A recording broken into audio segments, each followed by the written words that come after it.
Would you like to earn a lot more money? And are you open to being rich? If so, you have definitely come to the right place. My name is Harv Eker, and welcome to my web class, Zero to Multimillionaire. I truly appreciate you spending your time with me here today. And my intention is that you not only get a ton of value out of this, but that your life may actually change, for the better, of course. I encourage you to listen very closely and stay to the end, because by the end of this class, you're going to recognize a lot of things you may be doing that are actually preventing you from success. And more importantly, you'll know specific strategies to use instead, strategies that can actually produce real wealth in your life. So I invite you to pay very close attention, almost as if your life depended on it, because financially for many of you, it actually might. So if you have your cell phones out, or email open, or Skype open, or anything else around you that could possibly distract you, please do yourself a favor and just put it away for now. I'm about to share with you several difference makers, principles that actually make the difference between getting rich and staying middle class or broke. So thank you for doing that. Now, for those of you who don't know me, is it okay if I tell you just a little bit about myself and why you might consider listening? I did not say believing. I said listening to what I have to say with all humility. I went from broke and borrowing $2,000 on my credit card to becoming a millionaire in only 2.5 years. I also opened the largest retail fitness chain in the entire world.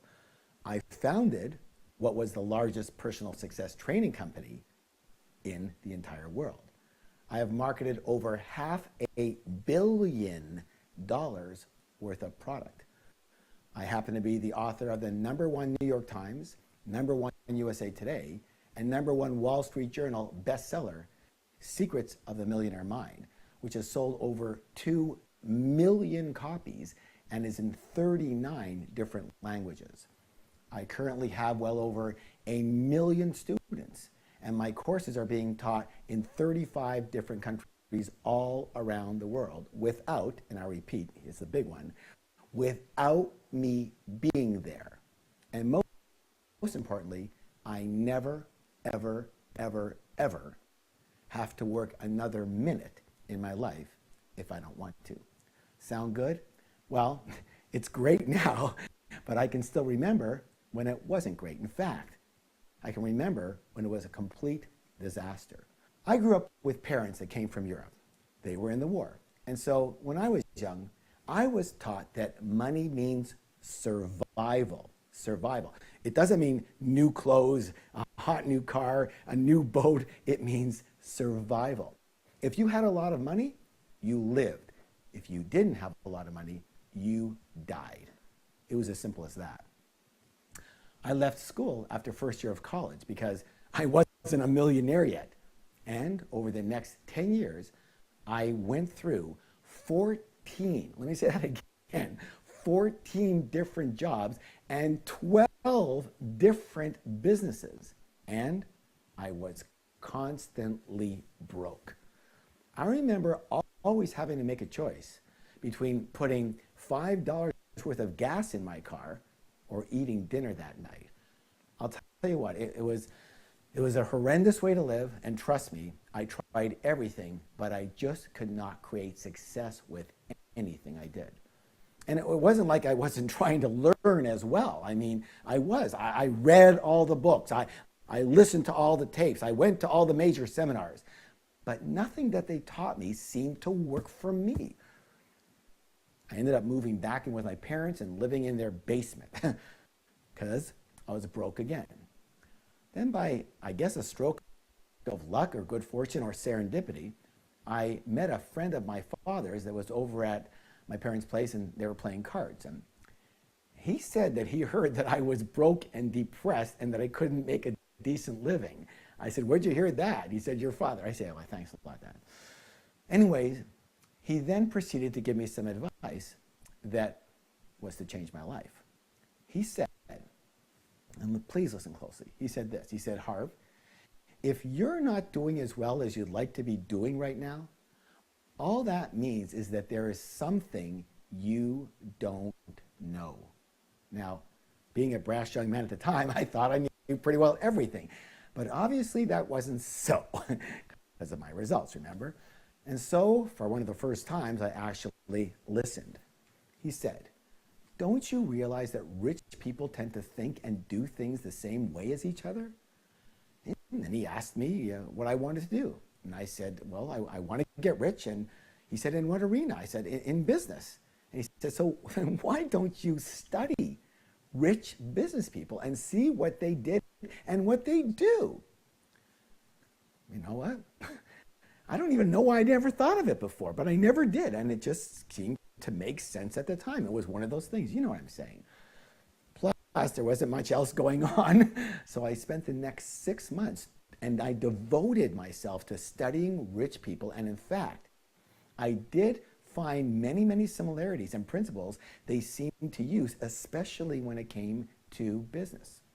So I borrowed $2,000 on my credit card and I started a new business and I put these principles to the test. And all I can tell you for sure is that they worked. I opened one of the first retail fitness stores in the world, and I ended up opening 10 more stores in only 2.5 years, and I became a millionaire. And of course, I got myself a car finally, and I got myself a house finally, and I got myself some decent clothes finally. And people who I'd known from before, well, they started asking me, hey, what did you do? They said, what the heck happened? I mean, when I knew you, you were broke. You never had any money. You were always bumming rides because you didn't have a car. Now you're pretty well rich. How did this happen? So I began sharing some of the principles that really made the difference for me between when I was broke and when I became comparatively rich. And this seemed to really resonate with them because they were making some of the big mistakes that I had made. And the information made a huge difference in their lives too. So, needless to say, I've continued to learn more and earn more, and of course, teach more now. As they say, hindsight is 20/20, and so I can really see the difference between who I was and what I used to think and do when I was broke versus now that I'm a multi, and I can go on for a few minutes, millionaire. So that's what you're here to do today. That's what we're here to do, to learn some of those critical differences, because my guess is that many of you are in the same position that I was. Not necessarily broke, but maybe not as rich as you'd like to be either. So let's talk about just a few of the lessons that I learned that made the biggest difference for me, and I pray, will make the biggest difference for you too. Let's go with number 1. Very simple. Own your own business. Now you may do that now, you may not do that now, but whatever it is, if you own your own business now, this may reignite you or give you some other clues if you were thinking otherwise. Let me ask you this question. In your opinion, what's the best way to make sure you win a game? There's a lot of good answers, but here's the best one that I know. How about make the rules and be able to change the rules whenever you want? You're pretty sure to win the game, right? Remember, I had 12 businesses, but I also had 14 different jobs. So I really was pretty unsure about which way to go, especially when my businesses weren't doing well. I always went back to a job. So I was wondering, should I go the job route? For sure, more security, less risk, a steady paycheck, you can probably sleep well at night. Or should I go back to owning a business? More risk, but definitely more upside. Well, after all these years and after all these trials, I can safely say that for me, it's not even close. What I actually realized was that I was and am unemployable. Hence, going through 14 jobs before I realized that. I just cannot work for someone else. I don't know, I guess I must have a problem with authority, but I'm just not good with other people telling me what to do, what I can do, and what I can't do, when to come, when to go, when to pee, when to whatever. You know what I'm saying? I think you know what I mean. And I don't know about you, but I like to be in charge of my own life. I also really enjoy being creative and coming up with ideas and being able to implement those ideas without having to get some kind of approval from some higher up or go through an entire political process to get something done. What I especially like about owning your own business is that you have put yourself in a position where creating wealth is at least possible. Now, think of it this way. You know tennis. Everyone's watched tennis, played tennis, whatever. But if you're playing tennis and the ball is way over here, okay? And so the first thing you have to do if you're going to hit the ball is, if you're way over there, you've got to get yourself in position to be able to hit the ball. You can't hit a good shot from way back over there. There's no way. Well, it's the same with wealth. You have to give yourself a chance, and your best chance comes with your own business. You know, the research shows that 90% of all self-made millionaires did it in their own business. Why? Well, let me tell you why. Because of what I call wealth rule number 1. Make sure you memorize this. You write this down. You print it on your forehead, on your mirror. Wealth rule number 1, and here it is. No limits on your income. I will repeat that. No limits on your income. Here's the problem. If you are in a job, or you get paid a set salary, or even any situation where you get paid by the hour, that means you are being paid for your what? Your time. And of course, here's the challenge.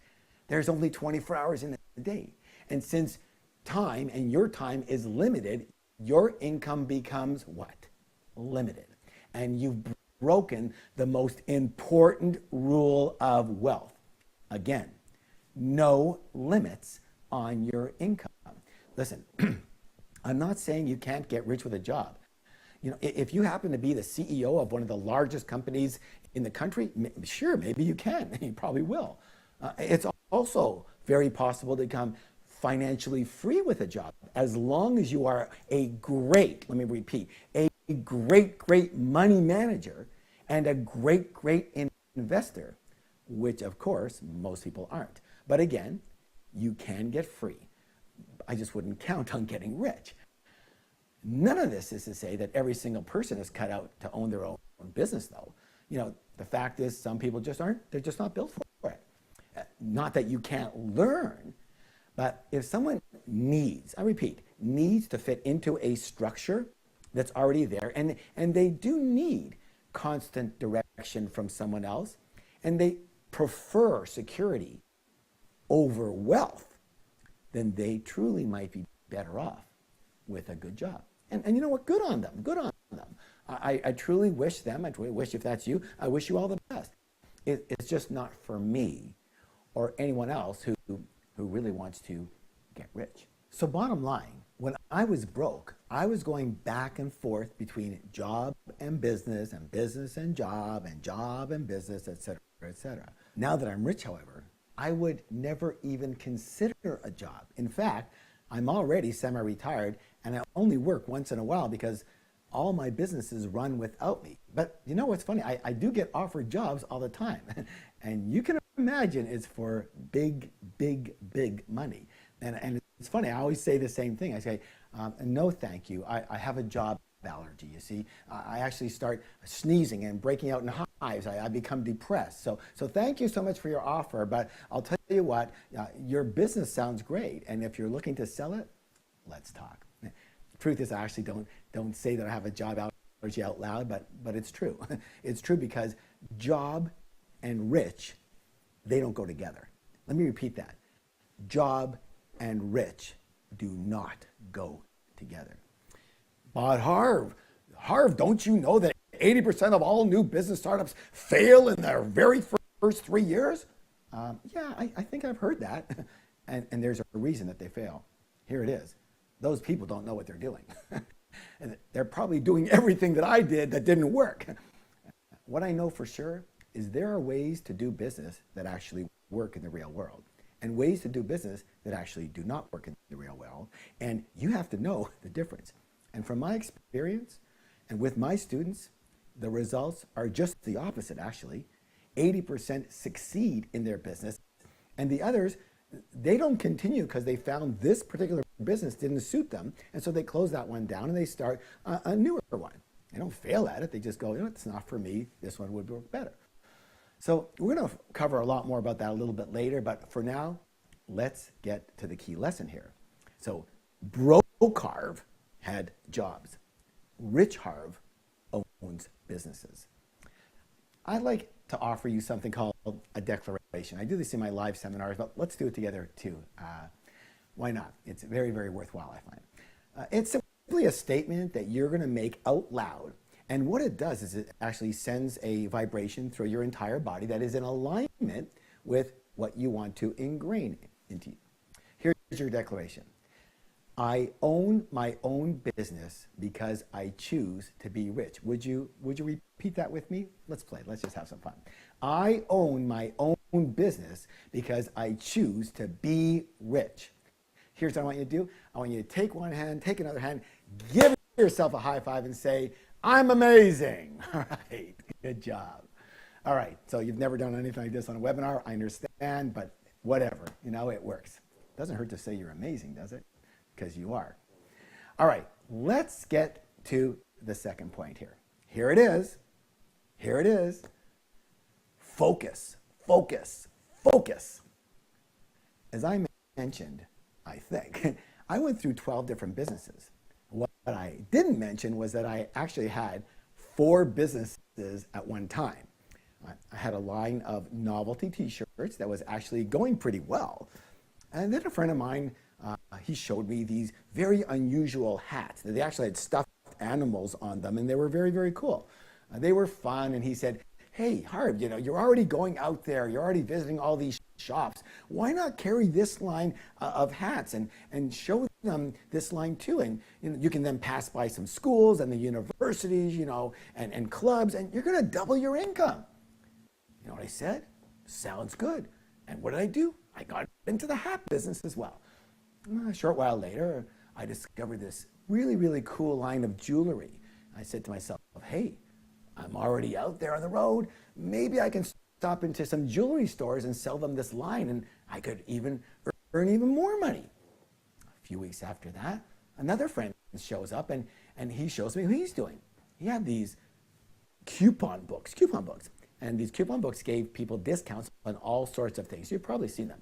And you can actually save thousands and thousands of dollars if you use them, and it only costs $30. So what do you think I said?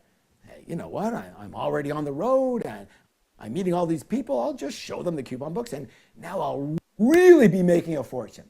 And besides, you know what's going on in my mind? I also thought in the back of my mind that if I had more than one business, it would be safer. It would take the risk out of it, you know, and it would assure me of some kind of success because I always had a backup in case something else didn't work. So what was the result of all this? Well, I went from doing pretty decent to completely broke again. I couldn't understand it. How could more be less? And that's because at the time, I didn't understand something called energy. Bottom line, it takes an enormous amount of energy to get something going, especially at the beginning. Let me give you an example. Imagine a rocket launching, okay? And imagine all the power that it takes to get this thing off the ground. Obviously, all the thrusters have to be facing in the same direction, especially at the beginning for the rocket to escape Earth's gravity, yes or yes. Now, imagine for just a moment, one of the thrusters, let's say it's got 3 thrusters facing down, boom, right? One of the thrusters was facing outward, instead of directly down. It was facing outward. Let me ask you a question. What would happen? Simple. That rocket would go crash and burn. Why? Because it takes massive energy. 1,000% focus in one direction for the rocket to launch successfully. You know what? Same in your business.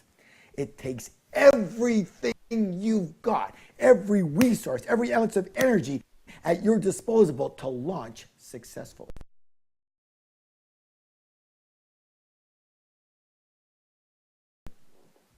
And what did broke Harv do? I dissipated my energies.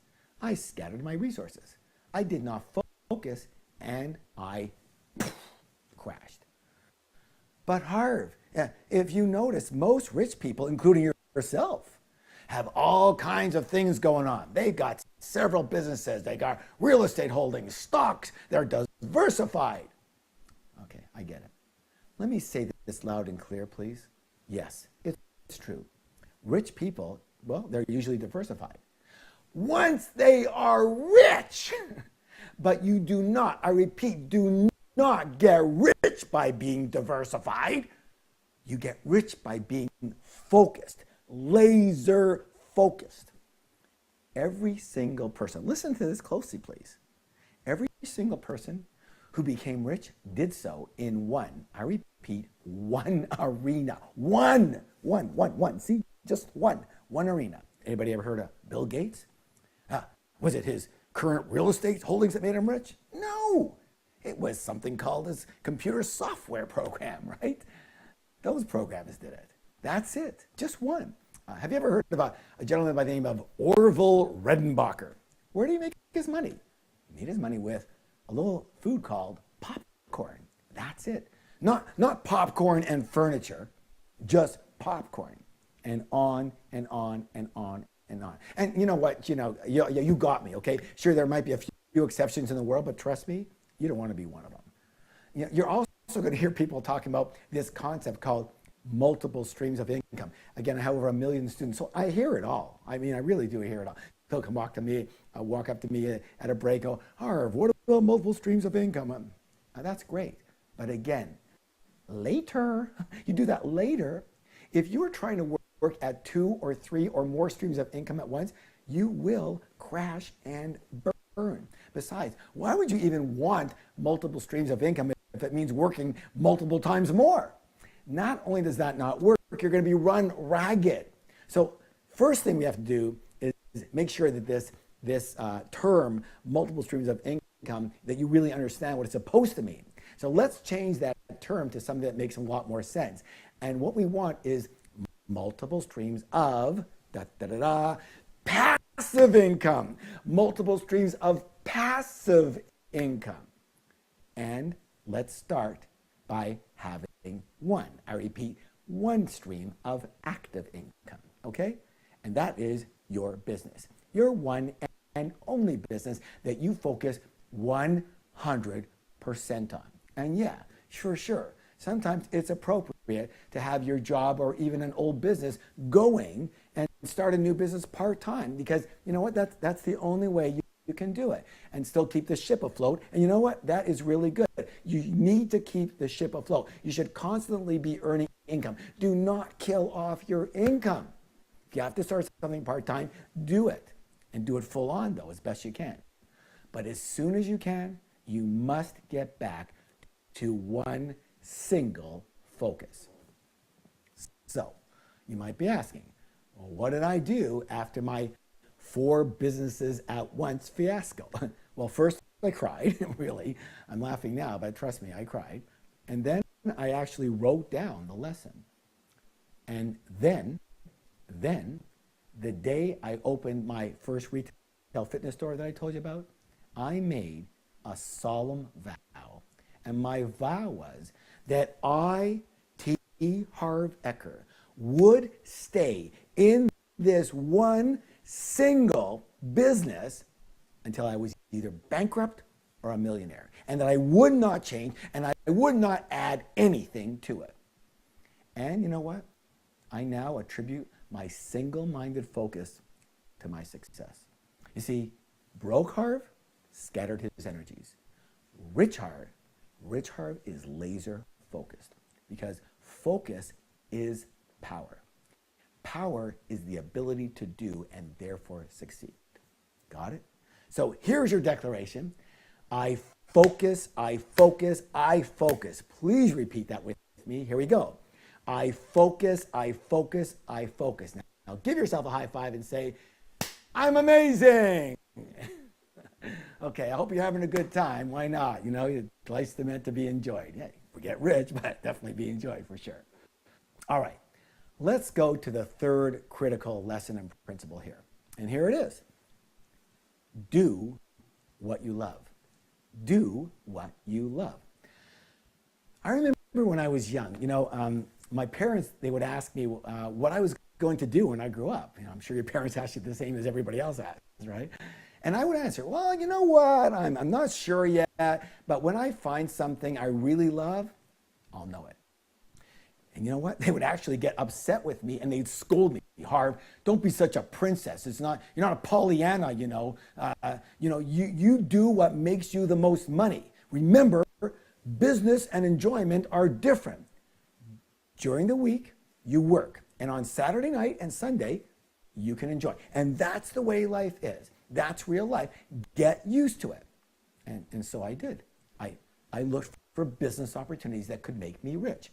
I was convinced, let me repeat that. I was convinced that if I could find just the right business at the right time, I'd make millions. In fact, my expertise became in finding today's hottest new businesses, and I was very good at it. I could actually smell a trend in its infancy just beginning to happen. And so I went through business after business thinking that the key ingredient was having the right vehicle. The problem was that I kept finding things wrong with that business, and more importantly than that, I wasn't succeeding anyways. The same business that was working for others wasn't working for me. As I mentioned before, I ended up so broke, I had to move back in with my parents again. Now, I was living in Florida at the time, and they lived up in Canada. And I showed up smack dab in the middle of a winter storm. Now, I happened to be big into fitness myself at the time. I always worked out. I ran like crazy. I used to run between 5 and 8 miles a day along the beach. But when I got to Canada, first, there was no beach, obviously. And second, I couldn't barely walk in the snow, let alone run in it, okay? And so I started looking for fitness equipment that I could buy and use in the house. There was hardly any. And everything that was there was pure garbage. So I said to myself, there's no money in fitness. It's just my hobby, but maybe I'll open a fitness-based business. So first, I can have some equipment to use. And second, maybe I can share some of my passion and knowledge with others and help them along. And so was born the original idea of a home fitness retail store. It wasn't because I was sure to make a fortune in this arena. It was because I was totally into it myself. It was my pastime, my hobby. I loved being in shape. I loved, and I still love, talking about fitness and exercise. I loved reading about it. I loved everything about it. And it was out of sheer frustration of not succeeding in anything else that was supposed to be this hot business that I was actually willing to try. And I said, what the heck? I'll do this just because I like it. And if I make enough to survive, at least I'll survive. At least I'll enjoy it. And of course, as they say, the rest is history. I got rich, and I learned a very, very valuable lesson. And the lesson is that the shoe has to fit. I repeat, the shoe has to fit. You know, in my live seminars, to prove this point, I often ask the participants to take their shoes off, and they oblige, they do.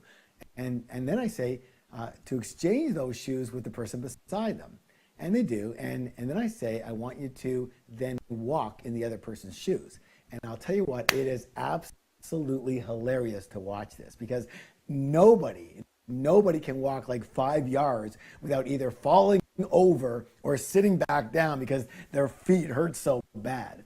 And then I say, how many of you would be willing to walk in those shoes for 8 hours a day, the shoes that don't fit you? And they all laugh and they go, of course not. Who would do that? And I answer, you would. You would. All of you who are in a business or even a job that you don't love. Now again, I'm not saying you have to love every single thing about it. Nothing's perfect that way. You know that. But you do have to at least have a strong interest in the arena. And hopefully maybe even a bit of a natural talent in the arena as a whole. And I don't mean the technician part. I mean the industry, the field, the arena.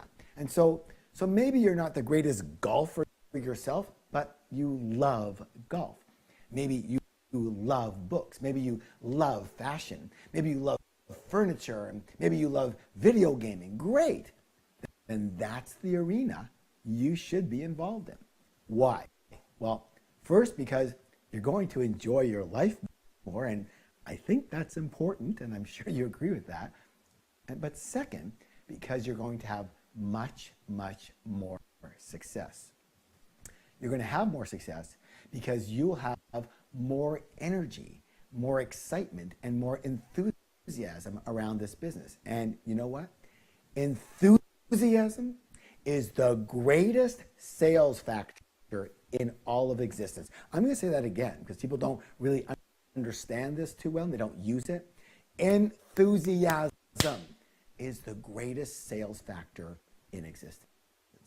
Enthusiasm is energy. It is a contagious energy. Your excitement and your energy are transferred to your prospective customers or clients, and they are much, much more prone to buy from you.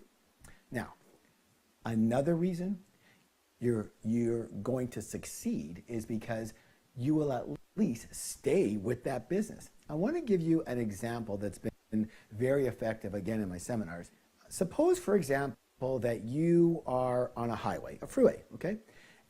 And you are, you know where you're going. You want to get there fairly quickly. What lane would you be driving in? The regular, let's say the right lane, and at least where I'm from, in North America, let's call it the slow lane or the fast lane, the express lane, right? Well, you'd say, I would drive in the express lane. I'm not getting off for a while. I'm going pretty far. Now, that's great. Now, let me ask you another question. What happens if you're not sure where you're going? In fact, you're looking for an exit, an exit. And you're looking for it. You're not exactly sure where it is or what it looks like.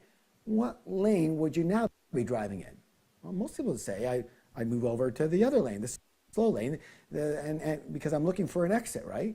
And so I don't want to miss my exit. And here's the thing. It's exactly the same when it comes to business, you see. In my experience, so many people are looking for an exit out of their current situation. And it's mostly because they don't love what they do. And if you're one of these people that's constantly looking for a way out, another possibility, another opportunity, something else, you will not be driving in the fast lane. You will always be driving subconsciously in the slow lane because you are looking for an exit. You understand what I'm saying? So it's imperative. You will succeed to a much greater extent simply by being in a business, in the arena that you love. Okay, how do I know what I love, Harv? I'm not all that sure, I'm confused sometimes. I'm just not sure. So let me ask you, what are your hobbies? What are your activities that you do? What are your interests? What do you do in your spare time? What would you do if you did have spare time? What do you talk about? What do you like talking about? Yeah, here's an exercise that I give to my students. At lunchtime, I say, go out at this lunch, and I want you to purchase 3 magazines. And I send them to a very big magazine store. And they do. And when they come back, I ask them, to write down the topics, the subjects of those magazines. And then I ask them, why did you buy those particular magazines? And they answer, because I'm interested in that. And I say, duh, of course. Maybe that's a field to consider. You understand? One of the fastest way to do this, go buy some magazines. Just see what you normally would buy. Though you're not buying those magazines if you're not interested in the topic and the arena. It's a great way to do it. I did that. Anyways, the final clue I'll give you right now is this one. What are you naturally talented at? Not so much a learned skill set, because you could have been talked into doing that a long time ago. Maybe it wasn't your full choice at the time. You know what I'm saying? I'm talking about your natural abilities, your natural talents. What are you naturally pretty good at that a lot of others, they might have some challenges with? Are you naturally a good communicator, a good writer, a good speaker? Are you naturally compassionate? Do you have an eye for fashion? Do you have a knack for home renovations? Are you good with your hands? The solving problems turn you on. The solving problems, and is the world of the legal world of interest to you? See, then you can match that together. Whatever it is, it could be a great clue to your passion. Regardless, Harv believed that work is work and joy is joy, and the two never go together. Rich Harv now knows that if you don't do what you love, you will hate your life and go broke, and that following your natural joy is the only way to true and lasting happiness and success. So here's your declaration. I know you're waiting for it. I love this one. Here it is. I get rich doing what I love. Repeat that with me, please. I get rich doing what I love. Now give yourself a high five and say, I'm amazing. All right. Are you having fun yet? I hope so. Okay. Here we go. Number 4. You are the root of your success. Let me say it again. You are the root of your success. Remember that I just mentioned that my earlier philosophy was that if I got into the right business at the right time, I was sure to get rich. Well, that led to another major lesson. So I had this belief that all I needed was a hot business concept, something that others were killing it in, and that of course I would too. And I tried, but it wasn't working. You remember that, right? And so finally a friend calls me up from California and tells me about this new business he's in, and he's making a fortune, and that I got to get into this business. I got to jump into it right away and start doing it, and I should do it out east, right? And I remember him leaving the conversation with these exact words. It was like yesterday. He goes, Harv, my friend, welcome to the Wealth Club. And I think you probably can imagine how excited I was. I was like, oh my God, I finally got it. Finally, all my work was going to pay off. Finally, I was going to realize all my dreams. It was now going to happen. Fast forward 5 months. My friend, still killing it. Even more, making a fortune.